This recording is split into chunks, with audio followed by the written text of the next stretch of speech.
but to step onto the flat edge of the top, balancing precariously to avoid falling. He was like, Mother, you should do this, you should do that. Well, my other guy like, Mother, you should do this. Oh,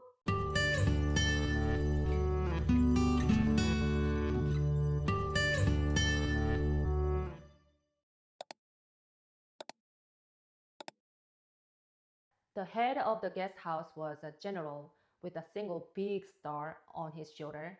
Once a week, he would line us all up and assess how much more beautiful we had become, how much our singing and dancing had improved, and evaluate our overall condition.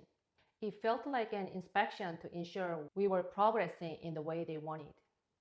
One day, we were given orders to dress up as beautifully as possible and wear our finest clothes. Once we were ready, they loaded us onto a small bus, its windows completely covered by curtains. During the ride, they sternly warned us not to speak a word about what was going to happen and to keep everything strictly confidential. The tone was so intimidating that it sent chills down our spines. We eventually arrived at a grand palace-like interior. The floor was covered with luxurious green carpets, embroidered with large and intricate peony flowers. Those were the same carpets often shown on TV when Kim Jong-il was hosting foreign special guests. The space was adorned with gold furniture radiating extravagance. High-ranking military officers were nervously pacing back and forth, preparing to receive someone important. The atmosphere was overwhelming, and we stood in a corner, frozen with tension, not daring to make a sound. I became so anxious that I needed to use the bathroom and asked where it was. As soon as I mentioned it, my friends all said they needed to go too and followed me. We were shown the way, and when we got there, we saw something we had never seen before. A white, round porcelain object with water halfway up inside. I stared at it, utterly confused, thinking, what is this? I'd never seen it before. There were only traditional squat toilets were used everywhere in North Korea. No matter where you went, it was always the same. Even all the places I have been in Pyongyang and the guest house we lived had traditional squat toilets. So seeing it for the first time, I was thinking it might be for washing your face. I looked around to find a squat toilet, but there was nothing else inside. I was in a hurry to return to my spot, but I didn't know what to do. So I was looking outside for help. I realized the commotion had spread to other stalls. Seemed like other girls already called help. So no one was nearby to assist. I had no choice but to step onto the flat edge of the top, balancing precariously to avoid falling while nervously doing my business.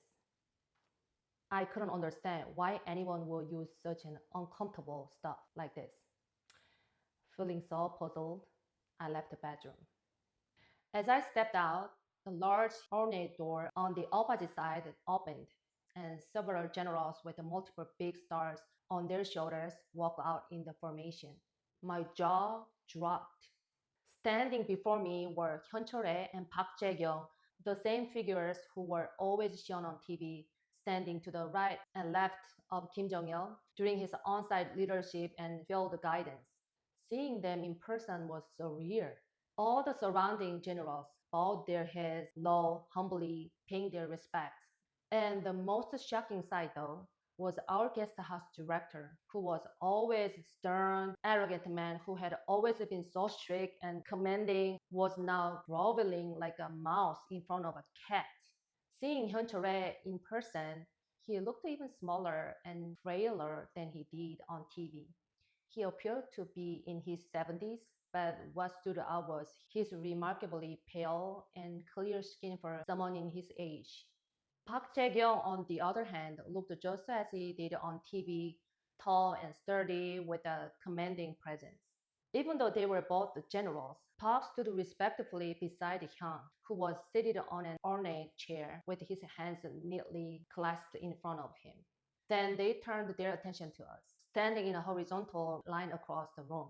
One by one, their piercing gazes scrutinized each of us. The silence was so heavy, it was suffocating, and for 20 to 30 minutes, we were so tense, our bodies completely stiffened under their stares. My face must have contorted from the stress because the guest house director standing behind him suddenly gestured to us. Using both hands, he drew an exaggerated smile across his mouth. Like he was like,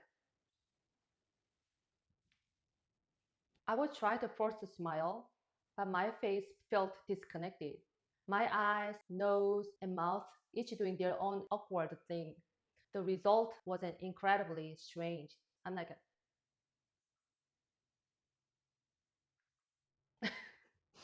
first smell that was anything but natural. It was one of those moments where you felt utterly helpless and ridiculous. After what felt like an eternity of being scrutinized, they asked us a few questions one by one and then they left.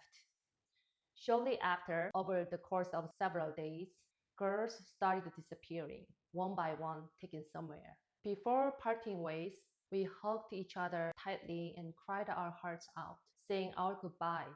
None of us knew where the others were going or what they would be doing, and if we ever see each other again. The dorm felt like a house of mourning for days.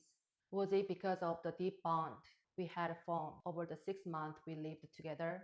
Or was it the fear of the dark and uncertain future that awaited us? The youngest girls especially cried until their eyes were swollen, overwhelmed by the fear and sadness. When it was my turn, I cried just as much with the remaining girls, saying my farewells before being loaded into a small bus. To my surprise, the bus took me to Pyongyang train station. What? Train station? I was put on a train heading back home. Why? No one explained anything. They told me not to ask questions, not to talk about anything, gave me a lunch bag, and simply left. What was this? It felt like absurd and hollow. And just like that, my 6 months in the pleasure squad came to an abrupt and unexplained end, leaving me bewildered as I returned home with no answers. Was I the only one? Nobody knew.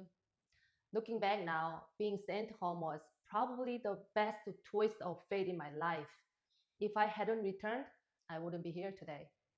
But at the time, I felt deeply betrayed and ashamed. I wandered aimlessly for a while, consumed by confusion and embarrassment. After all the farewells and goodbyes, going back empty handed felt like a personal failure, even though I had no control over it. My mom was absolutely dumbfounded too, but at the same time, she was happy and relieved to see me again. Her face was a mix of disbelief, happiness, and confusion, as if she was wondering, is this a dream? To top it off, in just 6 months, I had dropped the rough dialect I'd always used and started speaking in the polished Pyongyang accent, saying things like, Mother, you should do this, you should do that. Well, my other dialect, Mother, you should do this. Oh, you should do that, like that. She didn't get used to it, and in such a refined tone, left her completely stunned. She looked at me like she didn't know whether to laugh or cry. She's like, so I returned back home and began to wrestle with the feelings of resentment and hatred toward that society. Then, by chance, I secretly started watching South Korean dramas with my friends, which sparked my dream of freedom and eventually led to my defection. Thank you for listening to my story so far. I'll be back next time with more interesting stories. Don't forget to like, subscribe, and turn on notifications. Thank you so much.